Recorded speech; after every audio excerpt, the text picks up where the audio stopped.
कर रही हूँ कि पेंशन पेंशन पेंशन, जिसको जिसको पेंशन चाहिए उसको जो है वीडियो को देखिए, लाइक कीजिए, शेयर कीजिए, कमेंट कीजिए, सब्सक्राइब कीजिए दोस्तों।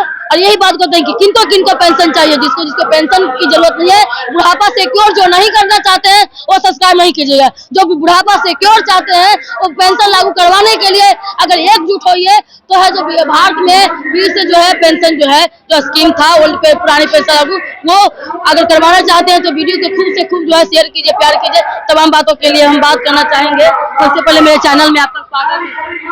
Thank you. आप बोल रहे हैं कि पेंशन के लेकर के क्या आपका सोच है, क्या राय विचार, क्या मशवरा है? पेंशन एक बुढ़ापे का सहारा है और पेंशन के विहीन हम लोग की जिंदगी अंधकार में है। जीवन भर आप लोग सेवा किए सरकार का, रिटायर हुए तो 400-500 एंटीड्यूटी पेंशन है जो हम लोग के जीने का के लायक नहीं है। उतना वृद्धा पेंशन भी नहीं मिलता है जितना हम लोग को पेंशन मिलता है, इसलिए पेंशन बहुत जरूरी है।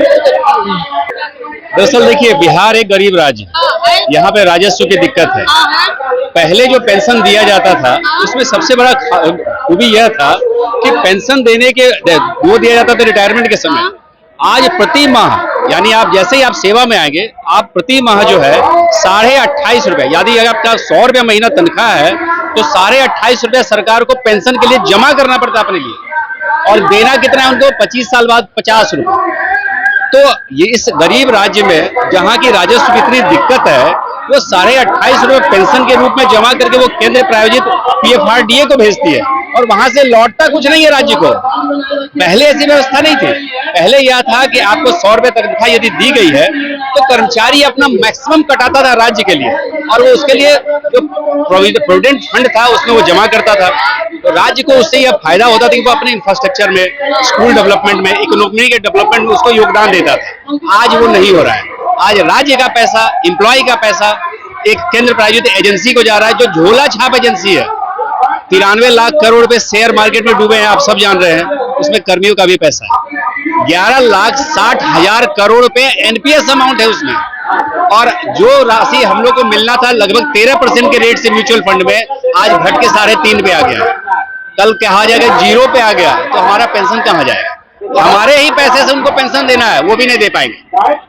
तो पेंशन का मतलब है कि आप बुढ़ापे में जब सरकारी नौकरी करके लौटते हैं, आपका वो सम्मान बचा है। तात्पर्य कि सरकारी कर्मचारी इक्वल टू पेंशन, सरकारी का मतलब ही पेंशन। देखिए, ऐसा नहीं केवल पेंशन की बात। दरअसल क्या है कि जितनी भी योजनाएं आप देखते हैं धरातल पे आती है, वह कौन लाता है? कोरोना काल को याद कीजिए, वही डॉक्टर, वही पुलिस वाले, वही नर्सेस, वही आर्मी, वही सारे राशनिंग कराते थे। इवन IAS जो है खाना बंटवा रहा था, एक IAS खाना बंटवा रहा था। क्या प्राइवेट वाले थे वहां पे? क्या नहीं थे। 850 डॉक्टर मरे हैं उस कोरोना काल में ड्यूटी करते वक्त। 6,500 पुलिस वाले मरे हैं ड्यूटी करते वक्त कोरोना काल में। उनकी शहादत तो बेकार न हो गई। अब उनके बच्चों को अगर कोरोना काल में मरने के बाद अगर पेंशन ना मिले, वो तो रोड पे आ गए। आज अगर मान लीजिए कि कुछ हैपनिंग हो जाती है तो मेरे परिवार को 3,000 रुपये महीना मिलेगा, जबकि मेरी सैलरी कितनी है? 1,10,000 रुपये।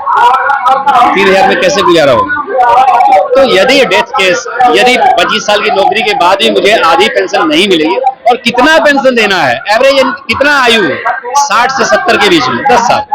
10 साल के लिए ये 30 साल का पूंजी जमा करेंगे, और उसमें से हमें कहेंगे तुम्हारे लिए यह पेंशन दिया जा रहा है। ये क्या बेवकूफी है? राज्य को भी नुकसान, कर्मियों को भी नुकसान, और इसका फलाफल शून्य। तो पेंशन का जो प्रोविजन पुराना था वो सुव्यवस्थित प्लान था, वो सोच विचार के बनाया गया था, काफी समय लिया गया था उसके लिए। ऐसा नहीं कि 1950 में पेंशन लागू हो गया। जो ये पुरानी पेंशन व्यवस्था है 1972 में, यानी 22 साल बाद दी गई है। अब उसको अचानक आप बिना मतलब के चेंज करते हैं। अब आज कह रहे हैं कि NPS के बदले UPS देंगे, उसका कोई लाभ नहीं। UPS में आप अगर जाएंगे तो उसको उल्टा पेंशन स्कीम कहिए, NPS नो पेंशन स्कीम कहिए, और पैसा मेरा है और तय वो करते हैं। प्रॉब्लम इसी बात का है कि मेरा पैसा 10 रुपए कटा, उनका 18.5 कटेगा, और वो तय करेंगे इसको कहाँ बंदर बांट करेंगे। हमें ही दे दीजिए, हम ही तय कर लेंगे हमारा पेंशन कैसे होगा। तो ये जितने भी आपके कॉकस हैं, ये सब बड़े बड़े कंपनियों के कॉकस हैं, जिसमें उनका पैसा लगता है म्यूचुअल फंड के रूप में, और हम लोगों को कहा था आपको एन्युटी पेंशन के रूप में दी जाएगी। वो संभव नहीं है। आप किसी भी पेंशनर जो न्यू पेंशन स्कीम से रिटायर हुए हैं, आप उनकी दशा देख लीजिएगा तो रोएंगे कि उनको दवा के पैसे नहीं मिल पा रहे हैं। मैक्सिमम पेंशन, एक IAS रिटायर हुए हैं जो 2005 में भर्ती हुए थे, मैक्सिमम पेंशन आज के डेट में है 11,900 रुपए। एक IAS जिसकी सैलरी 1,78,000 रुपए थी, उनका पेंशन बना है 11,900 रुपए। क्या वो आदमी जी पाएगा? क्या वो सम्मान पा पाएगा? आज रिटायर होने 1,78,000 रुपए और कल पेंशन मिलेगा 11,900। कैसे चलेगा? अचानक ये व्यवस्था कैसे हो पाएगी? इसलिए पेंशन जरूरी है।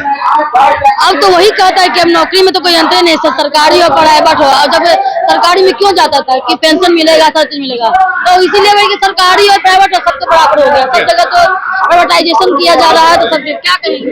सब जगह हर जगह तो प्राइवेटाइजेशन किया जा रहा है। सरकार जो श्रम का बड़े पैमाने पर शोषण कर रही है, और जब से उदारीकरण का सिस्टम जो भारत में आया 1991 के बाद से, और मोदी जी की सरकार आई तो उसको और गति को तेज किया गया है। और इनको ऐसा चाहिए इसको नौकर ऐसा चाहिए, काम करे आठों पहर और भीख मांग कर खाए। मतलब आप काम करते हो या निजी क्षेत्र में काम करते हो, सभी को सम्मानजनक वेतन मिलना चाहिए और सेवानिवृत्ति के बाद एक लिमिट। सब अधिकतर है ना, जो सब चाहती है कि प्राइवेट और सरकारी सब तो आउटसोर्सिंग कर दी है, परमानेंट तो जॉब की नहीं है, हर कॉन्ट्रेक्चुअल बेसिस पर ला रही है। तो एक तरफ प्राइवेट कंपनियां सब जितनी सारी प्लेटफॉर्म है भारत सरकार का, बिहार सरकार का, अधिकतर जो है आउटसोर्सिंग कॉन्ट्रेक्चुअल आ रहा है। दूसरी बात है कि प्राइवेटाइजेशन किया जा रहा है ना, तो उसमें जो है जैसे पहले की अपेक्षा अब जो कहा जा रहा है कि नौकरी में कोई कहाँ दिक्कत है कि सरकारी में जाइए या प्राइवेट में जाइए। सरकारी में भागता था इसलिए ना कि वहाँ हमको बुढ़ापे का सहारा मिलेगा, पेंशन मिलेगा, है ना। अब पेंशन खत्म तो प्राइवेट हो या सरकारी, अब तो दोनों तो इक्वल कर दिया गया। इस पर आपका क्या सोच है, क्या कहना चाहेंगे, तो संक्षेप में बताइए। निजीकरण के लिए हम लोग लड़ाई लड़ रहे हैं। हमारे जो राष्ट्रीय अध्यक्ष हैं विजय कुमार बंधु निजीकरण के खिलाफ भी लड़ रहे हैं, और पुराने पेंशन के लिए तो हम लोग लड़ ही रहे हैं। इसलिए वो NPS और UPS जो है सिर्फ छलावा है। NPS नो पेंशन स्कीम है और UPS जो है उल्टी पेंशन स्कीम है। अब आप सोच सकते हैं कि जहां अगर कोई एक कर्मचारी 80,000 पर रिटायर करता है तो उसको पुराने पेंशन के तहत 40,000 रुपया मिलता है, लेकिन वही NPS के तहत जिसको 80,000 रुपया मिल रहा था, अगर वो रिटायर करता है तो कोई ठिकाना नहीं है उसको। उसका पैसा शेयर मार्केट पर डिपेंड करता है। किसी को 800, किसी को 1200, किसी को 2200 रुपया उसको पेंशन मिलता है। इसलिए पुराने पेंशन हम सब लोगों के लिए जरूरी है। यानी कि पुराना पेंशन सब लोगों के लिए जरूरी है। जय हिंद, जय भारत। पेंशन लेते रहिए, उठाते रहिए, मांग करते रहिए। धन्यवाद।